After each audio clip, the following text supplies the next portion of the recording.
ওয়াল ফাজর ওয়া লায়ালিন আশর, আল্লাহ তাআলা নিজেই সময়ের কসম করেছেন। আল্লাহ তাআলা কসম করেন কোন জিনিসের? যে জিনিসের দাম আল্লাহর কাছে অনেক বেশি। আমি আপনি কসম করি কিনে, আমি আপনি না জানার কারণে কসম করি মাথায় হাত দিয়ে। হুজুর মাথায় হাত দিয়ে বললাম এই কাজ জীবনে আমি করিনি। আজকে থেকে জেনে নেন এই জাতীয় কসম করা সম্পূর্ণরূপে হারাম, সম্পূর্ণরূপে। অনেকে আমরা কসম করি চোখের উপরে হাত দিই, যে হুজুর আমরা চোখটা শুয়ে বলতেছি আমি কাজ করিনি। এই জাতীয় কসম করা সম্পূর্ণরূপে হারাম। অনেকে যারা ভণ্ড পীরের মুরিদ আছেন, উনারা কসম করে আমার পীর বাবার কসম।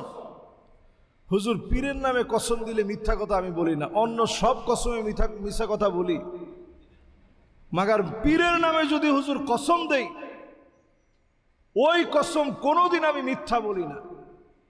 তাহলে বলেন পীরের নামে কসম দেওয়া যাবে?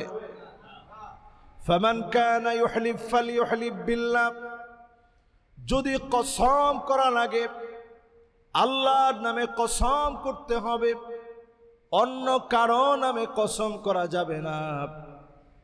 এক সময় ছিল লোকেরা বলতো ওয়ান নবী, নবীর কসম। আল্লাহর নবী নিষেধ করে দিলেন খবরদার আমার নামে কসম করো না। কসম যদি করাই লাগে একমাত্র যার নামে করা লাগবে তিনি কে?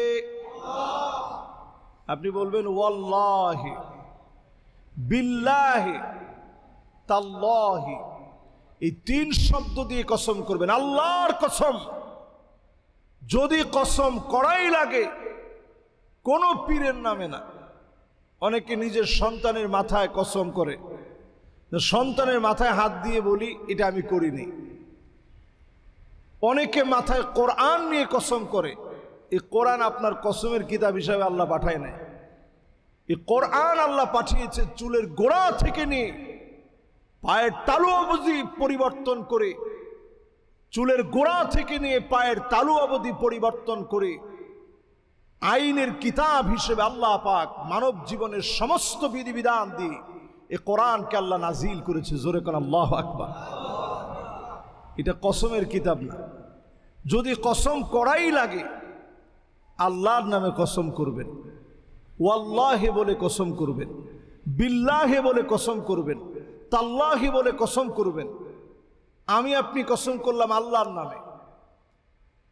আল্লাহর চাইতে বড় এই পৃথিবীতে কেউ নাই, ক্ষমতায় নাই, শক্তিতে নাই, স্থায়িত্বের দিক থেকে নাই।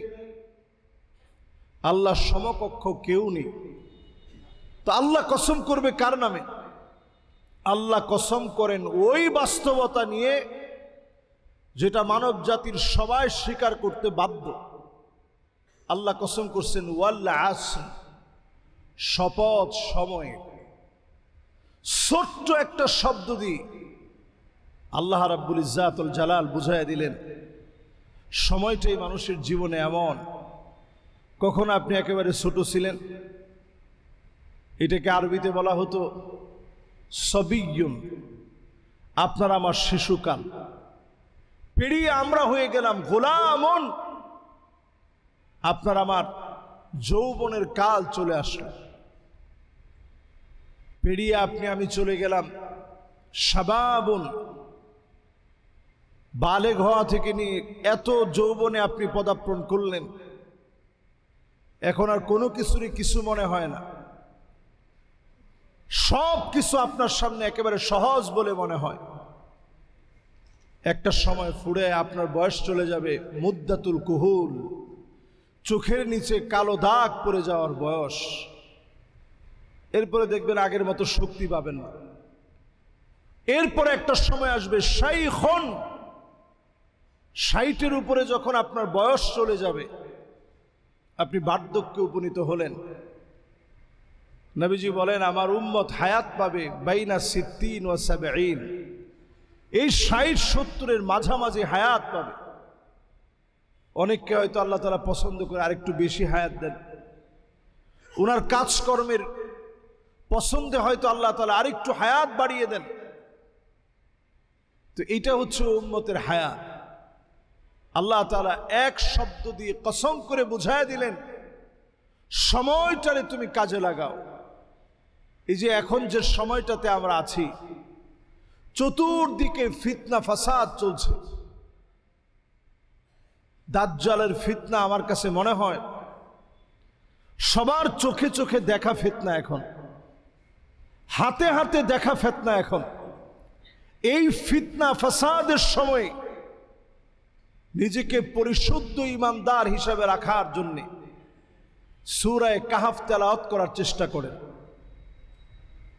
এই জুমাবারে যদি সূরা কাহাফ পড়েন, আপনার আমার জন্য সময়টা এমন হবে, আদা আলাহু মিনান নূরি মা বাইনাল জুমআতাইন, এক জুমা থেকে আরেক জুমা পর্যন্ত আমার আপনার জন্য আলোকিত হয়ে যাবে। এক জুমা থেকে আরেক জুমা আল্লাহ রাব্বুল আলামিন আপনার আমার জন্য জামিনদার হবেন। এক জুমা থেকে আরেক জুমা আল্লাহ তাআলা নিজে আপনার হেফাজত করবেন।